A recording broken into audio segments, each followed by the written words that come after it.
Yay, on Jasmine Ambrosia's Disney Channel. Hey friends, it's Jasmine, and I hope that you all are doing well. If you're new to my channel, welcome. I am a practicing witch, and I lead the Solar Court Coven, which is a local sort of neo-tradition here in Indy. I make content about witchcraft stuff, so if that is something that you are interested in, check out my channel. Stay for a little while, sit for a spell, check out my links down below. And if you are a returning subscriber, it's really good to see you back. I hope that you've been doing well. In today's video, we're going to be talking more about American traditional folkloric witchcraft. Recently, I published 2 videos here on my channel that were originally just one big video, but I thought it would be better to split them up into 2 parts. That way they're, I don't know, easier to digest, and it's not just one big hour-and-a-half long video. The full extended version, of course, is available on my Patreon if you would like to go check that out. In our last segment, we had Natalie and Astra, and we just talked about the tradition of American folkloric traditional witchcraft in a sort of broad sense, what it is and what it means to us as traditional witches here in the Midwest. And that was a really, really good discussion. I had a lot of fun, and a lot of you seemed to really enjoy it as well. So I figured we would just kind of continue this series. I'm not really sure what the trajectory of this series looks like. If you have questions that pertain to American traditional folkloric witchcraft, which I'm probably just going to refer to as ATW, American Traditional Witchcraft, for the sake of this video, so I don't just keep repeating all of that. If you have questions or prompts that you would like answered through the lens of this tradition, feel free to leave those comments down below. And a real quick sort of plug here, the Red Thread Academy. If you're new to my channel, you might not have heard me talk about this. If you are a regular of my channel, then you probably know that I've been mentioning it here and there. And that is because the Red Thread Academy has been such a wonderful experience that I highly recommend to any witch that is looking to sort of develop their own understanding and their first power, their first pillar of the witch, which is to know thyself, to know thy craft. Especially for witches that are based here in the States. It's a really good academy. It's online, it's self-paced, and there's 3 years to the academy. So there's your first year, second year, third year, and I believe each of them are associated with 52 assignments. So it's roughly 1 assignment a week, plus some book reports and other things. But it's been really rewarding and I've really enjoyed it. I'm currently about to wrap up my 2nd year and enter my 3rd year of study and training in this tradition. And I'm so excited. And that's another reason why I'm just geeked to have Astra and Natalie here on my channel. They are both very knowledgeable, well-versed witches in this tradition. Natalie and Lorelei actually are kind of founders of American traditional witchcraft, dare I say. I feel like I can say that. And they put a lot of this work together, and then they split and they had their own coven lines with Crossroads Coven and with the Spiral Castle with Karashi. So it's been a fun experience to sort of come into this tradition, actually from my friend Taya, who's also here on YouTube. Highly recommend her channel as well. And she's based in Canada, and it took a Canadian witch basically to bring me back to my roots, which I always kind of joke about. So being able to sit down with Natalie, who's really sort of this matriarchal founder sort of figure in this tradition, is such an honor. And then of course, you know I love Astra, and Astra and I used to do the Daughters of Cain podcast, which was kind of a campy, kiki, trad witch podcast that's here on my channel if you're interested, but she's extremely knowledgeable and skilled and talented and beautiful as well. So some of this might feel a little bit like deja vu because this introduction, I am probably just going to be copy and pasting over both halves of the next installment of American Traditional Folkloric Witchcraft Tradition, whatever the series is going to be called. I'm not really sure about the trajectory of this project. I'm kind of just filming and making these videos as I can, and when Astra and Natalie are available, and trying to get 3 witches' schedules to overlap all at once is a lot like trying to herd cats. So the stars have to be in a specific sort of alignment. We all have to have a specific amount of spoons. Like, there has to be food and drink present. It has to be like a specific temperature. Like, there's like variable factors involved. Not sure how long we're going to continue this. This could be the end of this sort of series, at least for now. We could continue it on. I know that we have talked about maybe doing a video talking about like tools of an American traditional folkloric witch. I know that we have talked a little bit about like pop culture-y stuff and recommendations as far as like books and movies go. So I'm not sure. If you have questions though surrounding, you know, American traditional folkloric witchcraft, and there are topics that you would like us to discuss through this tradition's lens, please leave them down below or send them to me on Instagram. Instagram is the best way to get a hold of me directly. It's also linked down below. So without any further ado, please enjoy this next installment and let me know what you think. Until next time, blessed be, and I will see you in hell.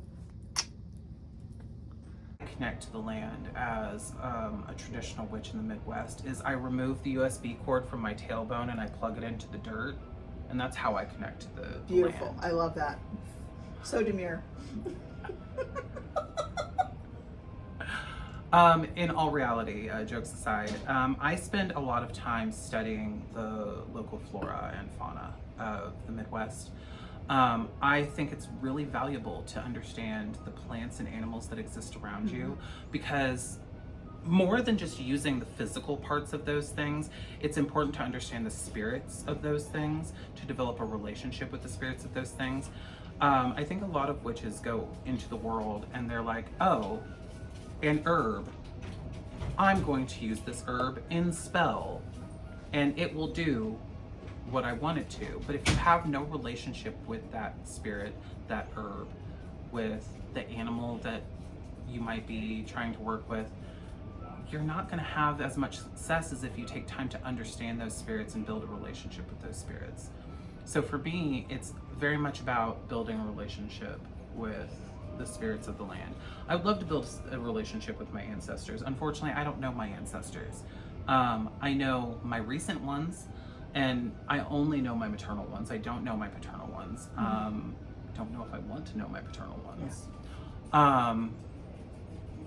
But yeah, so for me, it's about understanding the spirits of the land, the plants of the land, the animals of the land, what those plants and animals provide or give from the land.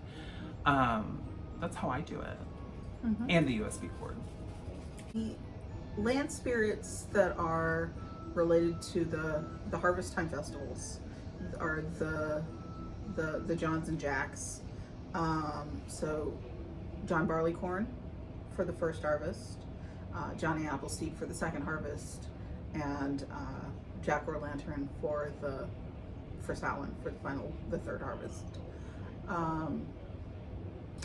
I've worked with John Barleycorn most extensively of the three, and only as the tutelary deity of the concept of sacrifice. This idea of Lammas being the red day, the day the king dies, and John Barleycorn is the king that gives himself, but comes back later as the spirit of the corn. I've worked some with Jack O'Lantern, but only as a protective and warding spirit. That's how I've worked with him too. Yeah. So using the pumpkin spirit to carve in your intention as a warding spell, and lighting it with the intention of it keeping you safe throughout the season of Samhain. And you know, I've posed this question before to people about why don't we wear the symbol of the jack-o'-lantern all the time? as a symbol of protection. Like, it obviously doesn't have to be like, obviously we can't all walk around with pumpkins around our necks, but like the idea of like wearing a talisman that is a jack-o'-lantern as a symbol of protection from malefic spirits and forces all year long seems like a good idea to me. And I think that would be a good way to work with jack-o'-lantern all the time. I will say with Johnny Appleseed, I've never like specifically worked with Johnny Appleseed, but like the legend of Johnny Appleseed was really impressed upon us as children in school. Yes. We talked a lot about the person. John Chapman? Yeah, and see, that's the thing. I was never fully clear on it in school as to whether Johnny Appleseed was actually a person or folklore. Yeah. And I think that's the thing, is like Johnny Appleseed very much is part of our folklore, kind of like Paul Bunyan. Yes. Like Paul Bunyan is another very big part of like our American folklore. And so while I've not worked with Johnny Appleseed in maybe like a witchcraft sort of way, he's definitely a part of my upbringing because he was talked about so much in school as part of like American history.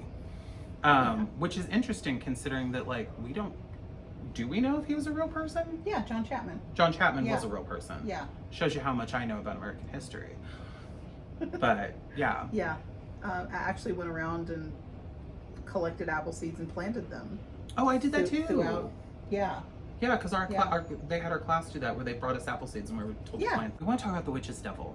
Yay. Because there's this narrative largely in the craft that there is no devil in the craft, and I'm sorry to break it to you kids, there's very much devil in the craft, but it's For some. But it's not the devil, you know, as in it's not Satan. It can be for some. If you are a spiritual Satanist and you believe in the entity or the incarnation of Satan, that's totally valid. What we're speaking about though is from a traditional witchcraft perspective, so it's not so much a Satan-ty as it is more of the Lord of Witchcraft. So it's a folkloric devil. It's a folkloric devil. So this folkloric devil has many names. This folkloric devil is called the Dark Man, the Man in Black, the Witch's Devil, Slewfoot. What are some other names I'm spacing? Well, there's the cloven-hoofed one, Lucifer. So maybe the devil, you know. Yeah, sometimes the devil, you know. The Green Man. Yeah. Yeah, Jack and the Green. Technically speaking, any horned god, so Carnunos. Yes. Technically Pan. In some ways, John Barleycorn is represented as a horned deity, or as an aspect of Pan, or John Goodfellow, or Robin Goodfellow. Robin Goodfellow, not John Goodfellow. Or is it John Goodfellow? I think it's Robin. Robin Goodfellow. Ignore me. My brain is weird. Anyway, so basically, what the devil in the craft is the incarnation of the horned god, or the initiator of witchcraft. Sometimes in certain traditions, Tubalcain. Okay, you can talk about Tubalcain. Tubalcain is a figure that exists in some forms of traditional witchcraft and is also a figure in Freemasonry. Tubalcain is the first blacksmith according to the Bible. He's in Genesis, I think. Yes. Yeah, Book of Genesis. And he and his sister Nama were instrumental in teaching magic and witchcraft to the daughters of men. Also more female erasure with Nama because, you know, most people don't know who Nama is. Yeah. We should do a series on the divine female infernal. Kid Delilah was one of those figures that I was super into. I don't know what it was about her, but the fact that she cut that man's hair off and stole all his power, I was like, yes, Go queen. his queen. Gold Devil, for me, is an extremely important figure to my personal practice. He is the Lord of Light. And he was one of the first spiritual beings that I ever had an encounter with when I was a child. He came to me in my room as a child and initiated me and told me that I was a witch. And I've been kind of chasing that high ever since. That first high of when, like, the Dark Lord comes to you and initiates you into the practice, which I know sounds silly, but it very much is kind of like that. Yeah, but for me it was the Lord of Light. The Lord of Light, yeah. And I didn't have a name for him. I thought of him as Apollo, but Apollon has always been Lucifer in some aspects. I've done as a witch. I've done in because of him. I had a blog that some of you may be familiar with, the American Folkloric Witchcraft blog. Thank you. With my partner Lorelei, and the reason that I wanted to start that blog is because I firmly believe that information wants to be free. Specifically, occult information wants to be free. It wants to be out there. There are certain things that can't be taught, that can only be felt and experienced, and that's why initiatory practices exist. But for the most part, this information wants to be out there because you can't hide the light. The light will always find a way through. So that's why I've done a lot of what I've done in Lucifer's name. I just want to be like Aunt Zelda in the Chilling Adventures of Sabrina, just like praise Satan, you know? Yeah. The Gold Devil in my practice is very much Lucifer. Seasonally speaking, the Gold Devil for me, I believe, falls in the summer. Summer is to me kind of like the height of that Luciferian solar radiant energy. Lucifer's always been a very prominent figure in my practice, in that I was very fascinated by the concept of Lucifer as a child. Also, I just want to say, and this may be controversial, you know, in the Christian faith, in the Abrahamic faith, a lot of the talk is, oh, Lucifer will lead you astray, like the devil, Satan will lead you astray. I've read the Bible. The devil doesn't feature much. No. Nor does the devil do a whole lot that's bad. Right. But that's just my opinion. That's my 2 cents. But I became very fascinated with Lucifer at a young age, and I began equating Lucifer a lot with my viewpoint of the world. I was very adversarial at the time. I was very young. I was also kind of in the very early stages of recognizing and understanding my transness. And now, in my current practice, it makes a lot more sense because I have since found some very interesting parallels between Lucifer and deities like Aphrodite, who I work with. And I've also found some interesting parallels between Lucifer and Hecate, who I also work with. So it's just interesting how he continues to be a part of my life. Even though he was not my initiator, he has very much been a part of my life. The Green Devil. The Green Devil for me seasonally falls in the spring. The Green Devil for me is renewal. He is the freshness of the god awakening after his wintry death, you know? I associate the Green Devil with figures like Cernunnos and Pan, which, mind you, this is my perspective. The Green Devil can also fall in summer because I also recognize the Green Devil as the Oak King or Oaken or any of these other names. So for me, the Green Devil is almost pervasive throughout the light half of the year. So the Green Devil, while I say spring, I only say that in the sense that that is when he wakes up. And his reign begins. I put him in the spring too, because I very much see the Green Devil as Jesus. And a lot of people go, what? There's no Jesus in witchcraft, especially in traditional witchcraft. And I'm here to tell you, yes, there is. He's hidden. He's hidden well. He's the star-crossed serpent. And if you go looking for him, you will find him. He is not. He's not there to save anyone, No. but he is there to teach you about resurrection. So yeah, that's the green devil in red. Is one that I don't necessarily have a ton of experience with. Okay. There are certain figures that I feel kind of fit the narrative of who the devil in red is. Seasonally speaking, I believe the devil in red falls specifically in autumn for those of us who work with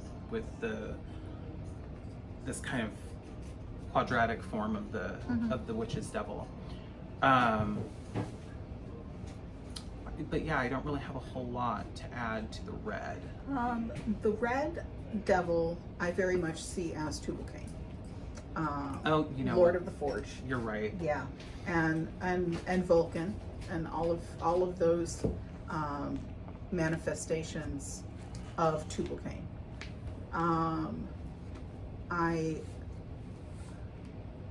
I work with him as the craftsman lord, the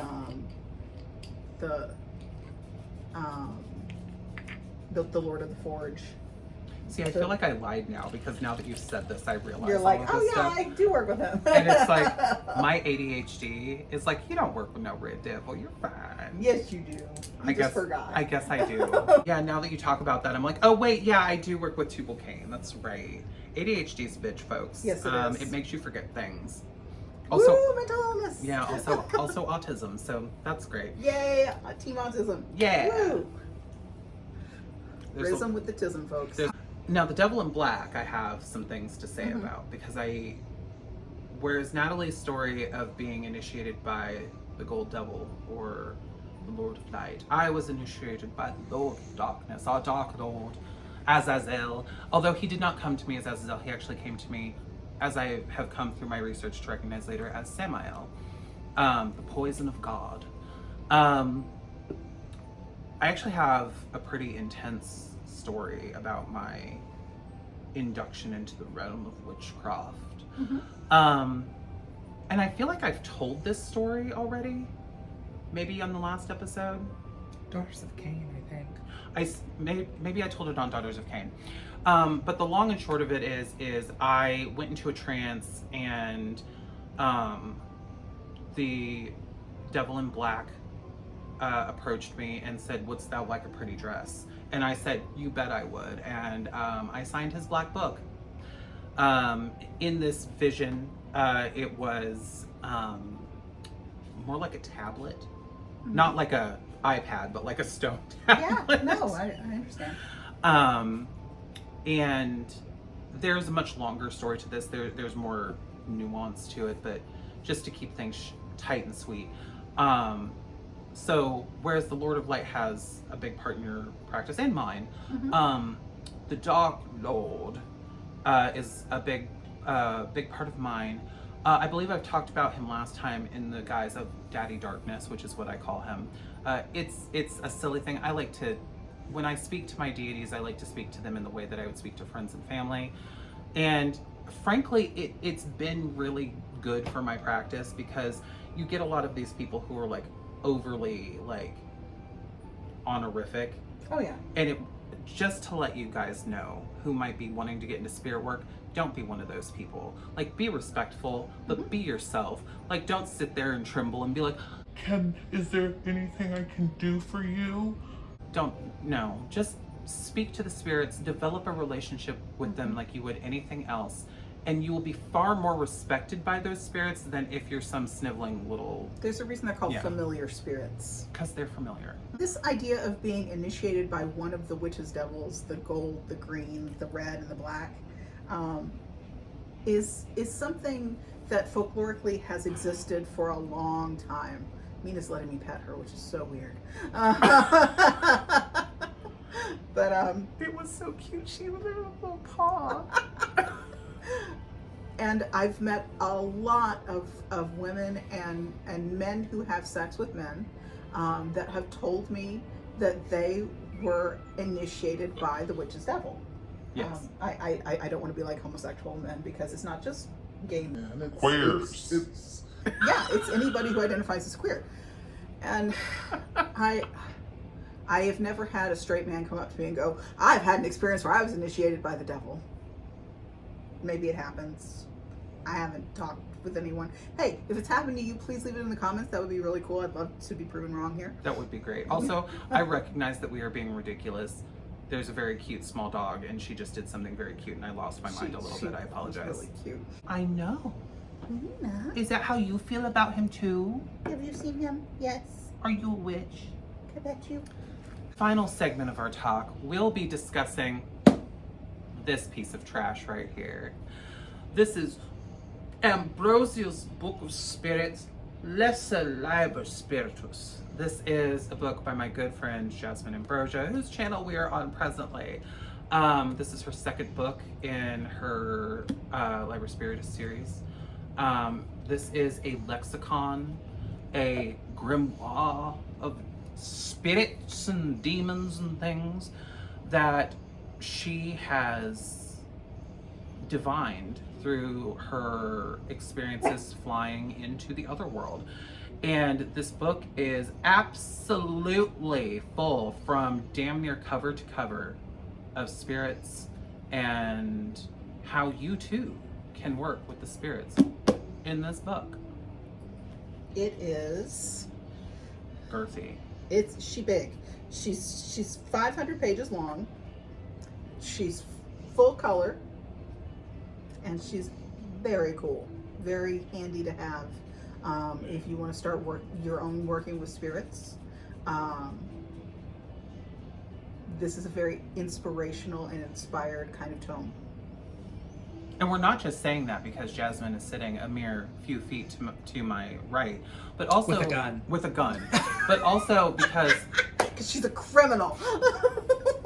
we also helped in the creation of this book, and the spirits of this book and the work behind this book is very important to us. Yes. Ophiliana here, like, just to show, like, look at how vivid and beautiful the artwork is.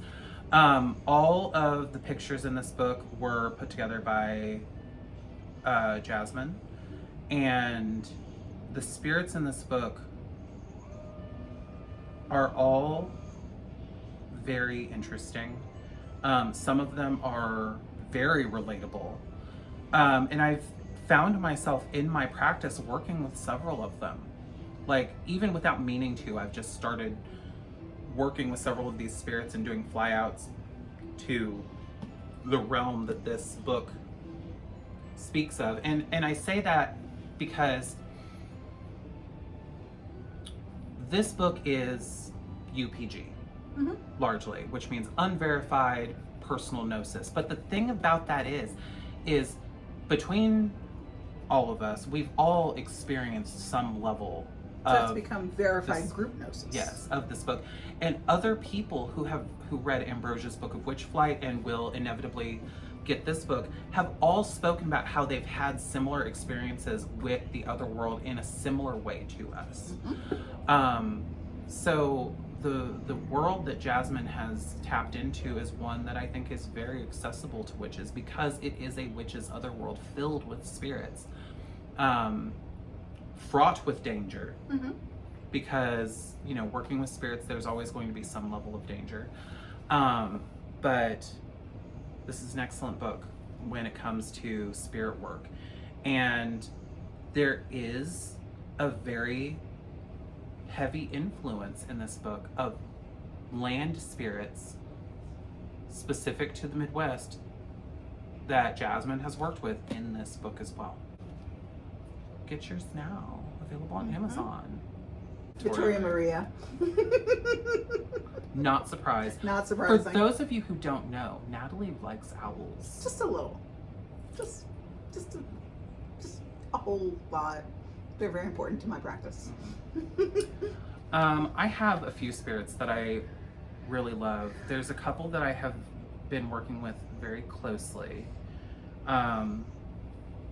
One of those spirits actually appears on the cover of the book to some degree, and that is Preya. Wraith. So this creature in white right here, the horned wraith, this is one of the forms that Preya takes.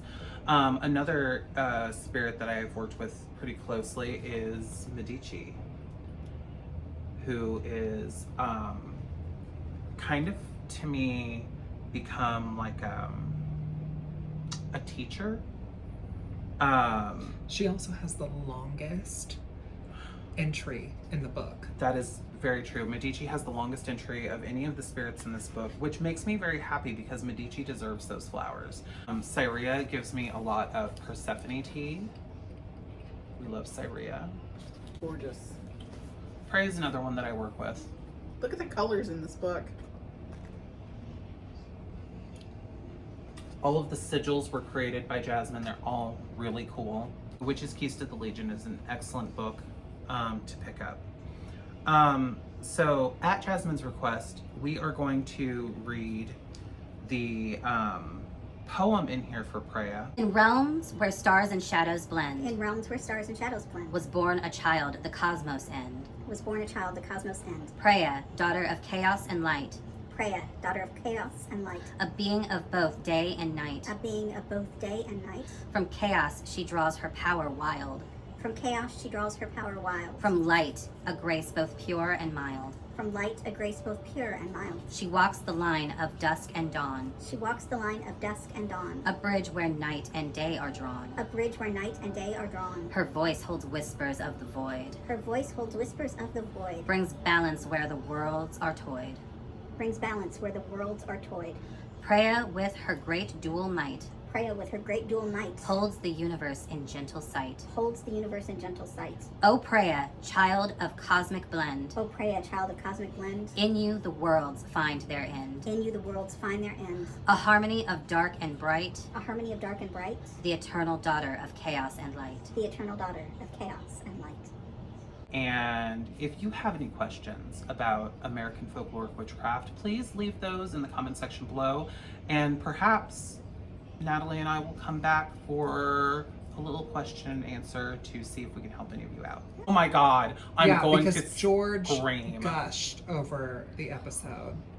Oh, He knows who you are, by the way. Recently come to my knowledge that George Harris has watched Natalie and I and has had lovely things to say. hi George. I just want to say I'm a huge fan and I have been for a long time, and when Jasmine told me that you loved the things that Natalie and I had to say, I may have fangirl screamed a little bit.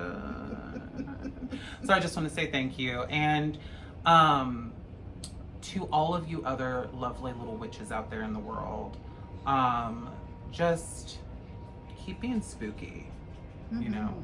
Keep being spooky, keep doing the witchy things. And yeah, blessed be. Blessed be. And we'll We'll see you in hell. Mwah.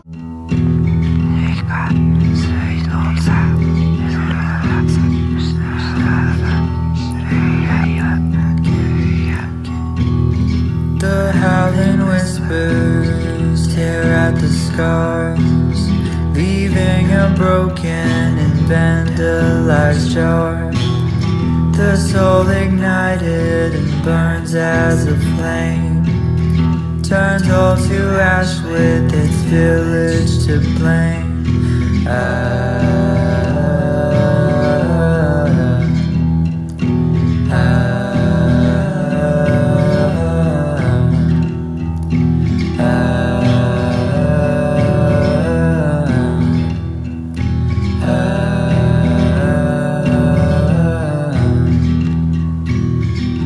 Crooked finger bent with intent, sending confusion and chaos where meant. Evils around.